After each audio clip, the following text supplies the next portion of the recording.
Wind snores. Night calls in its dogs. If a bat flies across the last star and two robins fly out of the sun, if sleeping roots dream of repeating the tree lower down, we can be certain all the dead leaves listen in.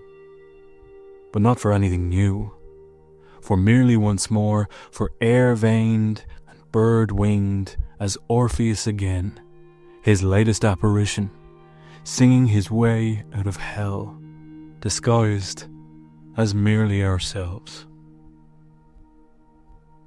Hello, and welcome to Words That Burn, the podcast taking a closer look at poetry.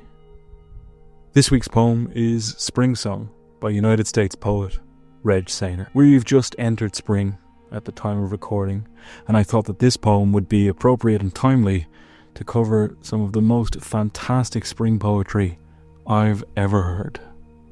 This is a truly glorious testament to the season. When it comes to spring poetry, you're not short of options for a poetry podcast. Everyone from Shakespeare to Keats, from Whitman to Hopkins, from Yeats to Gluck, it seems, has penned an ode to the season at one point or another. I stumbled upon this one quite by accident, in one of the many lists of poems for spring you find every year, and it caught my attention instantly with those first few lines. There is a macabre, almost a cult feeling to the retreat of winter here. It stuck with me and in me. Then there was the mystery of Reg Saner himself, whom I'd never heard of before making this podcast. I'm sorry to say that even having written this episode, I have remarkably little information on the man. The internet holds sparse records on him, though that might be hard to believe. From the little I've learned of him, though, that would probably suit him just fine. Born in 1928, Reg Saner seems to have worn many hats. He was a soldier, a professor, a poet, an essayist, and above all, a vehement conservationist. Of all the many feathers in his hat, the last one may be the most important to Saner himself. Nature is the great theme on which he wrote. It was his true poetic muse. Saner came from Illinois, which has the great distinction of being the United States' second flattest state. He got his first glimpse of the mountains, and thus the wilderness, when he joined military service. This initial exposure to nature was so transformative that Saner and his wife would up sticks and move to Boulder, Colorado, where he would spend the remainder of his life. Saner's deep love of nature was something he spoke passionately about at any given opportunity. He equated being in nature to a kind of religious experience, the only one that he ever really had faith in, pun intended, given that he was an atheist. Speaking about the peace it brought him, he stated, "Living among rocks, clouds and trees in Colorado, I tend to get my most immediate impulses from them. Nature poetry, always a crossroads where earth and air intersect. My feel for things and men is temporal. Man on the edge, the dangerous edge of things, fascinates me. I look into ways our address defines us, because I believe what we are will always be where we are." A crossroads might be the most apt way to look at much of Saner's poetry. He is drawn to intersection and the change that those meeting places bring. His fascination with them is clear from the very start of the poem, as winter and spring meet. Wind snores, night calls in its dogs. If a bat flies across the last star and two robins fly out of the sun. Nature is a blur of one single being here. Every aspect of it has a living pulse. The wind is snoring, invoking the sawing, thundering quality of the darkest winter nights. The sleep of that wind is the great force of nature settling down to rest. The night has pets in their dogs. She's calling them back. That language of recall and retreat is very intentional. Winter is ending. From there is a changing of the guard of sorts. Something must take the place of night if its watch is over. The final signal of its closing is the single bat crossing the last star before sunrise. Before we continue with this episode, I have a favour to ask. If you're enjoying this podcast, or if you've been enjoying this podcast for a while, please consider leaving me a review wherever you listen. It really does help to get the podcast out to more people. With that being said, let's get on with the episode. Saner had a wonderful talent for creating cohesive images that represent natural phenomena. In this case, he has conjured a truly gothic winter, full of bats and raging dogs. In equal measure, he creates a wonderful symbol of spring as two robins fly out of the sun in a burst of hope and warmth. It's an interesting choice of bird, one that unintentionally evokes Irish folklore around the robin bringing fire from the heavens. I can't be sure of Saner's intention in choosing the bird, but folklore seems an excellent springboard for the next section of the poem. If sleeping roots dream of repeating the tree, lower down we can be certain all the dead leaves listen in. But not for anything new, for merely once more, for air-veined and bird-winged.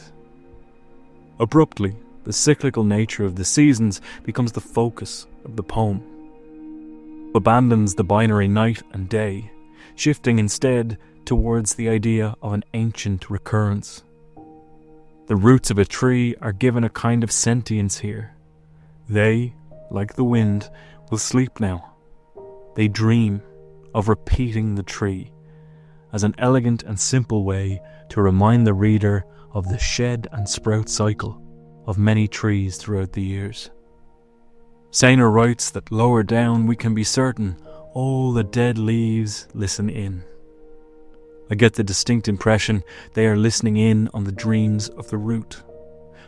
For some reason, this mention of dead leaves seems almost mournful to me, but the poet makes it clear that there's no real death here.